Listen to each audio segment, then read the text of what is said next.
Hey everybody, welcome back to the channel. My name's Chris and this is Restoration Rescue. So last week we came in and we got a lot accomplished, but we don't have forward or reverse in the 454. So this week we're going to try and attack that if we have time. It is about 20 degrees out right now. Thank goodness for our Craftsman propane heater that we bought a couple years ago. If you haven't seen that video, definitely check that out. It's definitely worth it. Right now it's 20 degrees. It's supposed to feel like 15, and right in this garage it's actually feeling pretty warm. I might have to start taking off layers for how warm it is. But what we're going to do today, first and foremost, before we see if we can get under this truck and start figuring out what's causing our inability to shift, we're going to start knocking out some easier items. So I bought a new alternator and I bought a couple new pulleys. So we're going to put that on the front end of the engine and get that squared away and see if that gets rid of our fluctuation when we are hitting the gas. So let's go ahead, hop into the engine bay and start removing that old alternator. So we also have gotten a new idler pulley for here, which is a little bit different. So I don't know how well or it's going to fit. So we'll check that out. And we got a new pulley over there. But the first thing we need to do is loosen the belt and take it off. So take a breaker bar, loosen that up. And now we are off.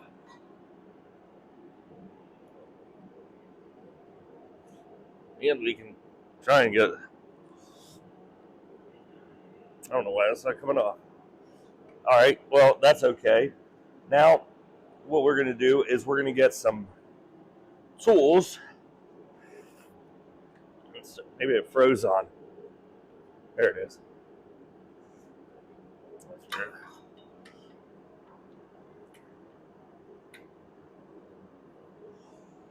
Just getting everything off and out of the way will really help. There is cage nuts on the back of all these things, so it should be a pretty easy install and getting these off. So first we're going to pull out the alternator.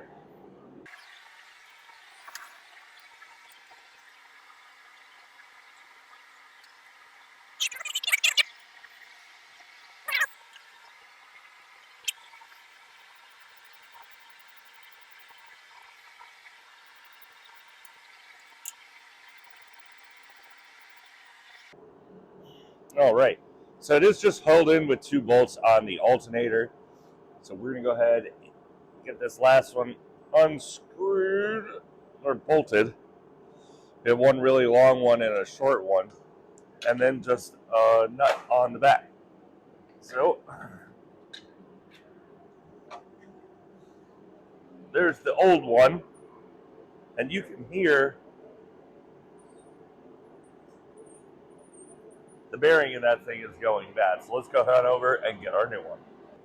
All right, and now here is our new one, AC Delco. You don't hear that noise. So what we're gonna do is just line it back up. We're gonna take the bolt off the back of this one. I may use that one, we'll see.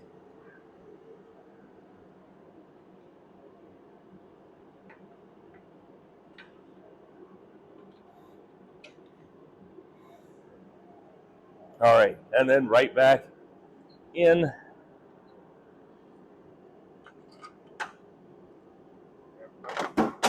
Bolts. And now we just need to tighten them up. I stopped throwing all my tools all over the place.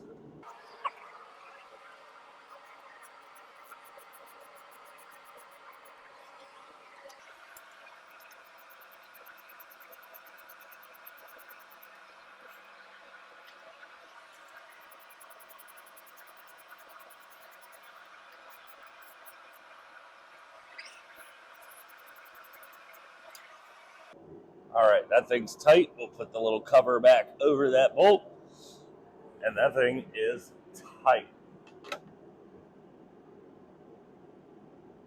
Lined up well, so now we just need to replace the other 2 pulleys.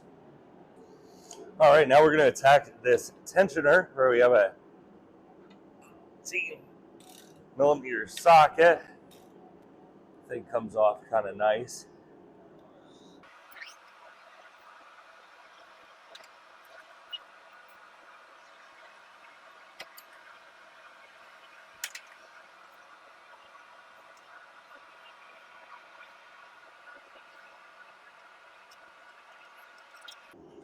Now, this is the old one.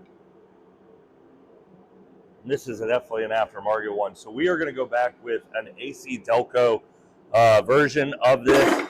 So this is the actual one that would have been on the car from, or the exact style. Now, the bolt is plenty long. You just got to slide it in and bolt her in. Now, this one is a little bit different looking, obviously. This one is more like what it would have been from the factory. Now, what we're going to do as well is, not to fool around.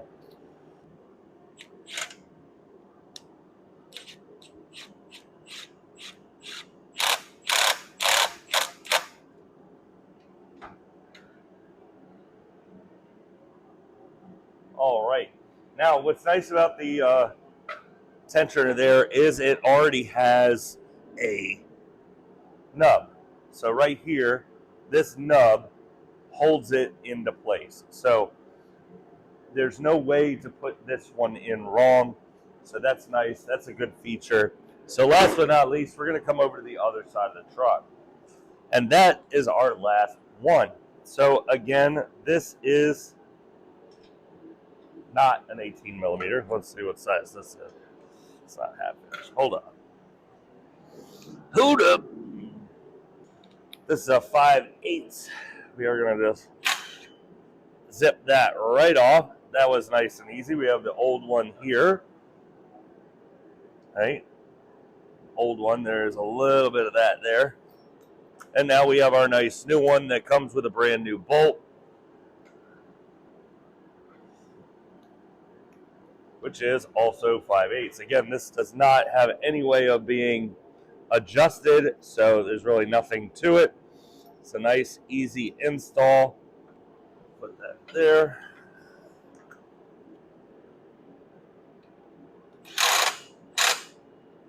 Perfect. That's where it needs to go. Now we go with our breaker bar, which, let's see, that should be the same bolt size for that. Yes, it is. Just gotta. All right. Gotta reline up all our stuff.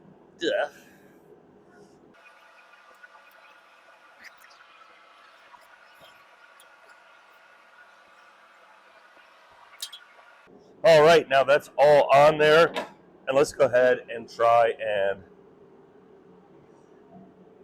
start her up and see how she runs. Well, now we're going to start trying to start it up, make sure everything is lined up.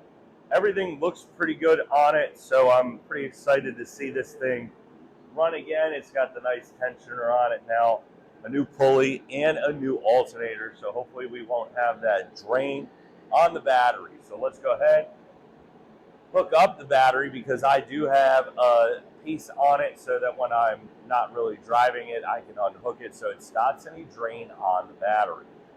I did this on the C10 as well because it did drain every once in a while, especially when it's temperatures like this. A nice balmy 23 degrees. As you can see, you might be seeing my breath. It's a little chilly, however, the heater again is keeping us warm. So go ahead and hook that battery up, and we are going to try and get this thing started.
so we've got this thing running and it sounds pretty good. We tried to mess with the timing a little bit, then it cut off, so the battery needs to charge. So once that's charged up, we'll be able to run it again. I didn't charge up the battery enough. I might have a dead battery. I have an extra one here. I could put it in right now real quick and do the same thing, but it's really time to get into this transmission. So we're gonna have to move this thing up a little bit and jack it up and start moving stuff around underneath. Now, first thing I'm gonna do is try and take off the governor. Now, the governor, we need to clean it out, make sure that it is working. We're gonna lose a little bit of fluid there, which is fine because we are still overfilled. Then we need to figure out, if that doesn't work, what is going on internally in the transmission where we're gonna lose all the fluid. So I am gonna have to get a tank underneath the thing as well. That's why I was thinking about getting it over to my work where I can get it on a lift, drop the pan with something underneath it so I can at least contain and not make a crazy mess. But that's where we stand right now. I may tow this thing to the dealer and work on it just to see what I can see underneath of it. But right now, it doesn't have drive, it doesn't have reverse at all, even when it does run. And it doesn't feel like it's going into any of the gears. So we need to take stuff apart, get things running, and get it kind of squared away. But we're going to start heading over there or jacking it up. All right, so I got under the truck and we started poking around. Now I looked over to the right and found something that I really didn't like on the floor. It's not fluid, and it's not any part of clutches or anything that you'd think, but I found this, a check ball. Now, what is that? That goes in the transmission. Now, if that fell out when I was putting it together and it didn't go in properly, that can cause an absolutely no shifting issue. So I think I forgot to put in a check ball. Now, what that means, I have to drop this entire transmission to get to the valve body to put everything back together. Because the check balls go in the case. So I have to get the transmission in, then I have to put the valve body back on, and then do everything from there. So I think I dropped it and forgot that one and lost it and thought I put them all in or something when I was trying to rush to get this thing in the truck to get it ready for C10 Nationals last year, which again, we threw the engine through the wall. That was a bad idea. That didn't help, so now we are stuck. Now here's the major problem. I can't get this truck on jack stands high enough to get the transmission out, which means I'm gonna have to take it somewhere, which means I have two options. I have my parents' house who have a 4-post lift, but I don't know if they have a jack to get the transmission out.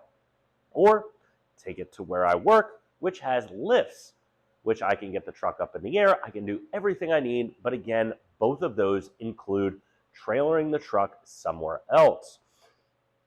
That's going to be a major, major issue, especially right now because we just got dumped on with 6 inches of snow and ice.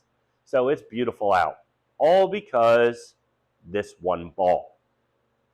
So I may seem kind of happy, not care, but deep down I am completely frustrated with myself, thinking that, oh man, I'm trying to go through all these things that I could have messed up in the transmission when I was building it. Is the governor bad? Is it? All to come down to this one ball.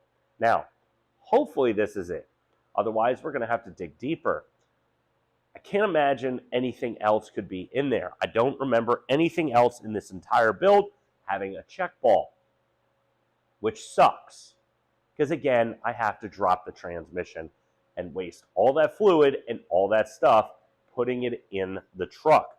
So we do need to get this thing towed out of here and out of my hair for a little bit, which means it'll give me time to clean this garage, which will be nice.